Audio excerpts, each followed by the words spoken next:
Love in the Face of Hate, Wisdom from the Buddha.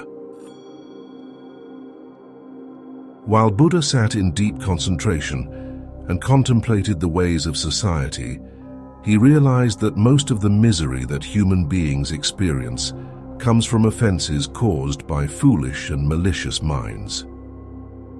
Later, he spoke to a congregation of people and proclaimed, "If someone decides to do me wrong, I will always give that person the protection of my ungrudging love in return. The more evil comes from him, the more good shall go from me. The fragrance of goodness always comes to me, and the harmful air of evil goes to him." A man found out about Buddha's intention, and as he knew Buddha was practicing the principle of great love, whose main commitment is to return good for evil, made the foolish decision to go find Buddha and attempted to harm him with unkind words. The man then entered the presence of Buddha, and he began to hurl abuse at him.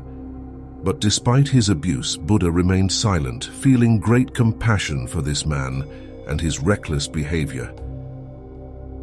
Buddha waited patiently as the man continued unloading his harmful words on him, and when he was finally finished, Buddha said, "Dear one, I have a question for you. If a man were to decline a present that has been offered to him by another man, who would that present belong to?" Confused, the aggressor replied, "Obviously the gift would belong to the man who offered it." To that, Buddha responded, "Well, if we follow the same logic, you have offered me your harmful words and abuse, but I decline to accept them, so please keep them to yourself."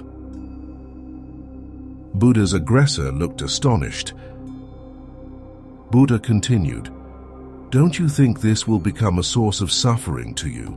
In the same way as the echo belongs to the sound and the shadow to the substance, the misery will overtake the evildoer without fail." The man, still bewildered, stood completely still without being able to say a single word. Buddha then said, "A malicious person who scolds a virtuous one is the equivalent of someone who, with a deluded mind, decides to spit at the heavens. The spittle will never soil the heavens. It will fall back down and defile the one who spat. The aggressor is like someone who, with an angry mind, throws sand at another one when the wind is contrary. The sand will travel forward just to fly back into the aggressor's face. A virtuous person's mind can never be hurt. The misery inflicted on them will come back into the aggressor himself." The only thing the man could do after hearing Buddha's words was to leave feeling shame for his behavior. After taking some time to contemplate what happened, he returned to Buddha and took refuge in the three jewels, Buddha, Dharma, and Sangha.